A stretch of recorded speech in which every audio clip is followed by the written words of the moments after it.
بسم اللہ الرحمن الرحیم نحمدہ و نصلی علی رسول الکریم اما بعد۔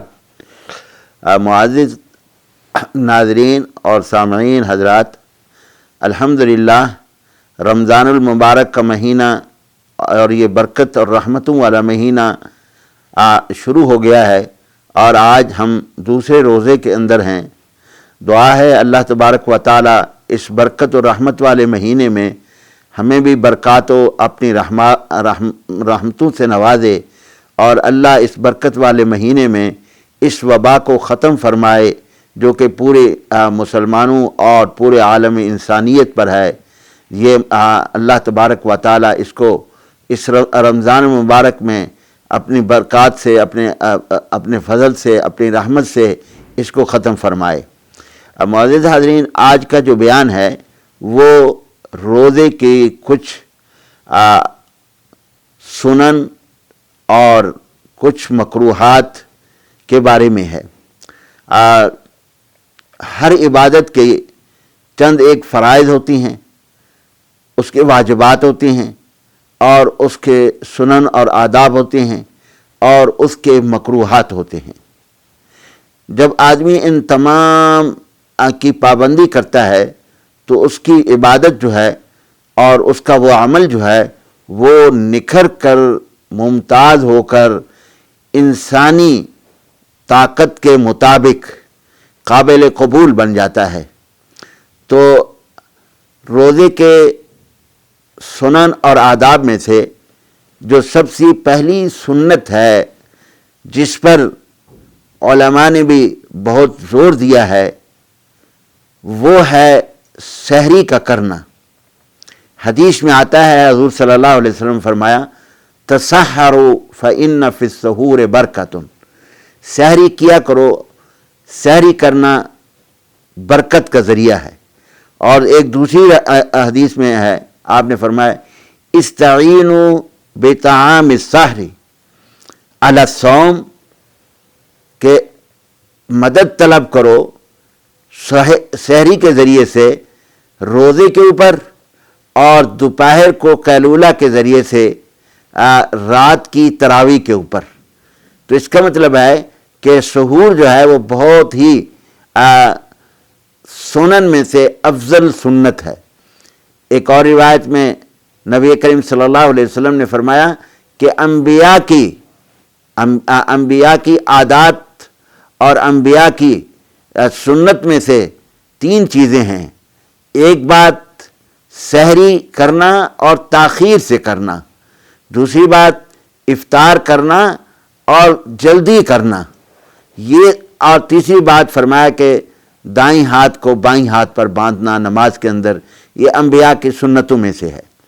تو سحری نبی کریم صلی اللہ علیہ وسلم کی سنت ہے، اور اس سنت کو ہمیشہ آدمی کوشش کرے کہ ادا کرے، اور ادا بھی اس طرح کرے کہ اس کے آخری ٹائم کے اندر سحری کرنے کی کوشش کرے، نہ کہ یہ کہ عشاء کے بعد یا رات کے 12 بجے 1 بجے کھانا کھایا اور پھر سو گئے کہ جناب میں نے سحری کر لی ہے۔ نہیں، یہ سحری جو ہے سحری نہیں کہلائے گی۔ سحری وہی ہوگی جو سحور کے اندر کی جائے گی۔ اس لیے ایک سنت تو سحری کرنا ہے، اور اس سحری کی سنت کو بالکل نہیں چھوڑنا چاہیے، بلکہ ضرور کرنا چاہیے۔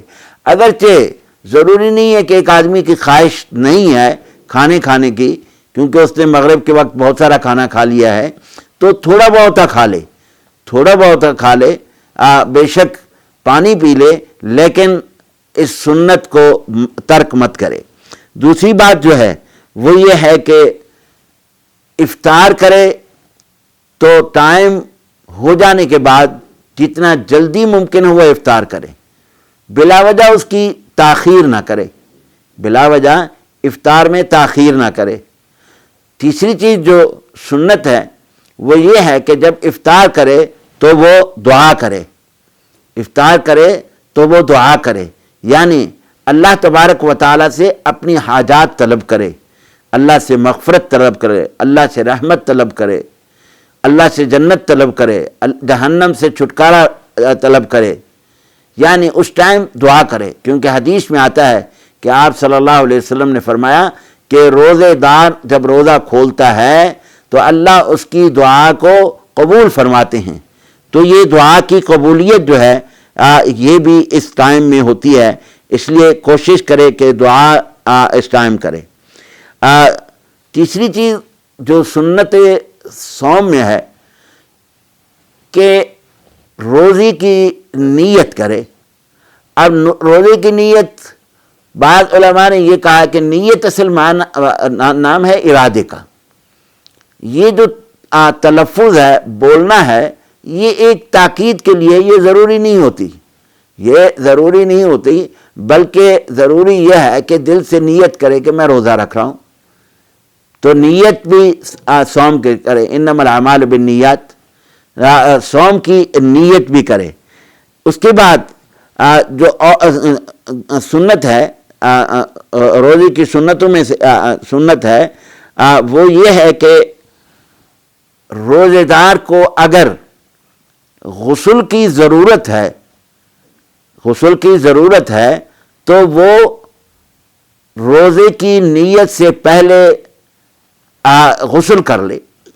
اگر وہ نہیں کرے گا اور بعد میں کرے گا تو جائز ہے، لیکن سنت یہی ہے کہ وہ روزے دار جو ہے غسل پہلے کر لے، تاکہ اس کے روزے کی ابتدا طہارت کے ساتھ ہو، ورنہ جواز میں کوئی شک نہیں ہے کہ زوال سے پہلے اگر وہ سنت کرے غسل کرے گا تو اس کے لیے جائز ہے، لیکن اس میں نماز کا رہ جانے کا ایک خدشہ پیدا ہوتا ہے۔ تو ایک روزے کی سنتوں میں سے یہ بھی سنت ہے۔ اس کے بعد روزے کی سنتوں میں سے جو سنت ہے وہ یہ ہے کہ انسان اپنے تمام اعضاء، اپنے جوارح، اپنے تمام جسم کو ہر اس چیز سے روک کے رکھے جس سے شریعت نے منع کیا ہے۔ اب شریعت میں منع کی مختلف قسمیں ہیں، بعض چیزیں تو حرام ہیں اور شریعت نے منع بھی کیا ہوا ہے، جیسے جھوٹ بولنا، غیبت کرنا، کسی کی چغل خوری کرنا، یہ حرام ہے۔ یہ روزے کے ساتھ بھی ناجائز ہے اور روزے کے بغیر بھی ناجائز ہے، کہ روزے کے بغیر بھی یہ کام نہ کرے، اور اگر یہ روزے کے ساتھ کرے گا تو یہ گناہ اس کا اور بڑھ جائے گا۔ اسی طرح انسان اپنی زبان کو فضول چیزوں سے روک لے، فضول کاموں سے روک لے، کہ ایسی گفتگو جو فضول ہے وہ نہ کیا کرے۔ روزے کے اندر ایسی گفتگو جو فضول ہے وہ فضول گفتگو سے اپنے آپ کو محفوظ رکھے۔ اسی طرح اپنی نظر کو فضول چیزوں پر ڈالنے پر بھی محفوظ رکھے، اپنی نظر کو بھی فضول چیزوں پر ڈالنے سے محفوظ رکھے۔ اسی طرح اپنے کانوں کو فضول گفتگو سننے سے محفوظ رکھے، یعنی ایسی گفتگو سننا جس میں کوئی بھی فائدہ نہیں ہے اس کے لیے، اس سے اپنے آپ کو محفوظ رکھے۔ اسی طرح روزے کے اندر یہ بھی منع ہوگا کہ وہ کسی قسم کا میوزک یا گانا یا کوئی اس طرح کی چیز سنے، تو یہ روزے کے اندر تمام چیزیں منع ہوں گی۔ تو روزے کی سنتوں کو اپنے مد نظر رکھ کر اپنے روزے کی تکمیل کرے۔ پھر جیسے کہ حدیث میں آیا، آپ صلی اللہ علیہ وسلم نے فرمایا کہ کثرت ذکر کرے، تلاوت پاک کی سب سے زیادہ کثرت کرے، جو ٹائم اسے مل سکتا ہے اس میں تلاوت میں گزارے، اور اس کے علاوہ بقیہ اذکار کے اندر وقت کو گزارے، تاکہ اس کا روزہ صحیح طریقے سے مکمل طور پر ادا ہو اور اللہ کے ہاں وہ قبولیت کا مقام حاصل کرے۔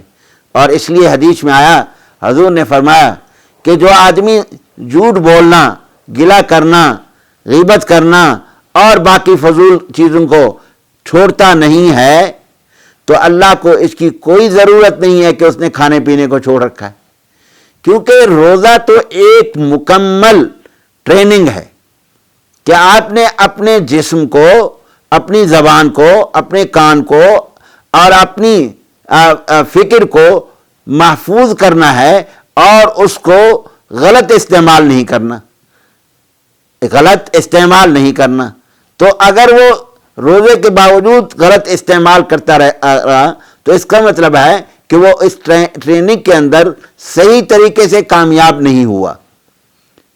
اس لیے روزے کے اندر کوشش کرے کہ تمام سنن کو اپنے مد نظر رکھے اور اپنے روزے کو سنت کے مطابق ادا کرے، اپنے روزے کو سنت کے مطابق ادا کرے۔ اللہ تبارک و تعالی ہمیں عمل کرنے کی توفیق عطا فرمائے اور اللہ ہمارے روزوں کو قبول فرمائے۔